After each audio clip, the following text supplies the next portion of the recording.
Rearranging my craft room for bulletin board? You bet I did. So this is my creative space. Behind me are two very large windows that flood the room and sunlight. So I've always struggled with the placement of my two kitchen islands. I have one behind me that you'll see, and I also have that other one with the butcher block. That cabinet also has some necessary items that I need when I'm crafting. This side of my kitchen island is more functional, and this one looks a little bit better with more decorative items. So it's time to clean some stuff out, get rid of a printer that I don't even know why is there. And then I have my sewing supplies I need to kind of rearrange. I won't be using those every day or even every month, but I do need to have them on this floor. I also did a whole bunch of rearranging, making sure that I'm getting the projects and products out for doing some things that I really want to tackle in 2026. With the help of my husband, who helped me with the chairs and some of the furniture placement, and then my son that helped me hang the bulletin boards, I have my space all ready to go. Well, I'm super happy with the way it turned out. It really does make this space a little bit more cozy, a little bit more fun. Now with these bulletin boards back here, I have to think about how I want to use them. At first, I thought, well, it would be a good idea if I put up different collections that I enjoyed throughout the year with Cocoa Daisy or Archer and Olive or that sort of thing. And then I would have like a little memento of things that I worked on every single month. So I'm gonna go ahead and start that. I pulled out two pieces. This is just the regular paper from the Cocoa Daisy Creative Kit paper pad. This is that extra large paper pad that comes in the Creative Kit. There are so many different ones to choose from. There's plenty of other types of pattern that would work well. I really enjoy this ledger paper though. And then for inklings, this was the February Creative Kit. I liked this very much. There are, again, other options. I could have done this colorful one here with the swatches, or I could have done this print here, but I thought this one would work well for a background. Let's go ahead and use this one. This would be make a great backdrop for me. And as far as April goes, let's go ahead and get our paper pad from here as well. The cups could work. We could also have that with the birds. There's the rest of a wing that I chopped off at one point. Ooh, I like this color. This one will work well, and it's looking like it's trying to be a little monochromatic, but not intentionally. I just really like all of these colors, and they all go so well together. Before I begin decorating, I think what I want to do is get some stamps out. I think it would be fun if I had the most consecutive stamps with the wording on here. That way it'll all flow together just a little bit better. Now how I want to move forward with this, I want these to be very tailored, very beautiful, nothing too crazy. I just want just a little bit of a memory of what we worked on for the month.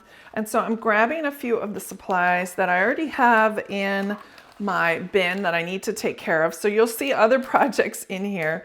But how about this Welcome to 2026 as a reminder of the new year. And then I love some of these blue accents. Maybe even some leftover paper, or maybe a reminder how snowy it was this month. It was terrible, by the way. And then maybe a sampling of washi. Again, I don't want to crowd it. I don't want to overdo it, but I just want to give a hint of what happened during the month with some of my leftovers. Ooh, I love these postage stamps. Let's line the side with our postage stamps. Just all the way down. I don't want any of the really dark ones. I just really want all the neutral ones. Now we can start placing some of our elements down here. Let's do this 2026. And I know this was from a last collection that was no longer, it's a little bit old.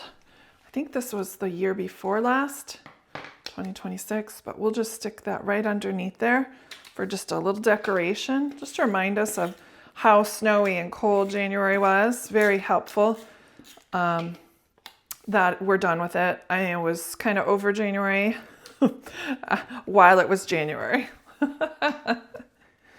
I've got a little bit of washi tape. I want to just maybe fill in this gap up here. Nothing too serious. And then maybe another die cut right here just to finish this out. That works for me for January. What a great little reflection. Maybe a couple little detail stickers just to make sure that it stands out. That looks great. Now I have my February bin. This is the bin I put together at the beginning of the month, and it has a bunch of washi tape, some die cuts, all sorts of fun little things and stuff that I can definitely put on my February. I'm looking through a couple of die cuts that kind of make me smile. This one was actually for January, but could use it in February, but I'm not going to. Like, I think a pen would work. Oh, I like that one. Let's do this one. And I really like this one. Could definitely put that there. Oh, maybe this crate one.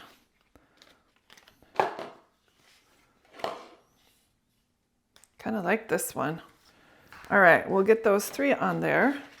As a base for that, I'm gonna grab, I think this one would be best for me in this instance. This from our paper pad, our little notepad that came in the kit. I don't want much on this one. I just want maybe a singular focal point in the middle and maybe a clip at the top and something like this. Very simple. I love that. Well, I know March is nowhere near getting over with, and I haven't really quite started using anything other than what I've done to set up my planner. I know we've got a bunch of things in here that we can certainly use. I know I have some pet stickers, like this tree is sparking some interest from me for sure. Here's some more pet stickers. I love these. Maybe a montage all over the place of how excited I am about March and all of the things it can bring, the hope and the possibility and the strings attached. Even though weather is beautiful or getting there, we have to sometimes goes out like a lion and comes in like a lion as well. And I have this little bit of a journal card from a different collection that I kind of worked with in this month, and I think this would be cute right here, kind of like a little road or a little road map to the month. Let's get a couple clouds. How about one more additional tree flanking the other side? And our sweet little mouse in the wind blowing away.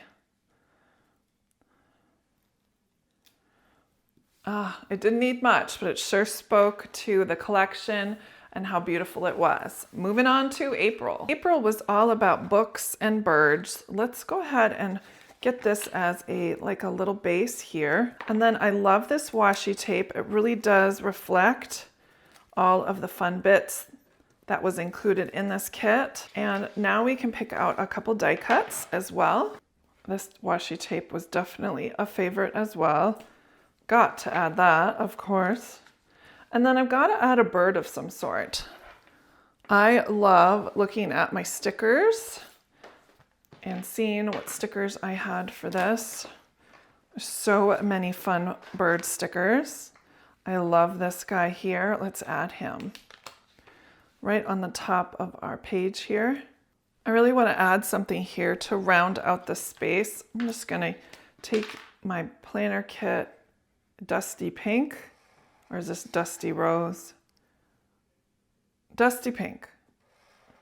And put a nice little line there like a bookshelf.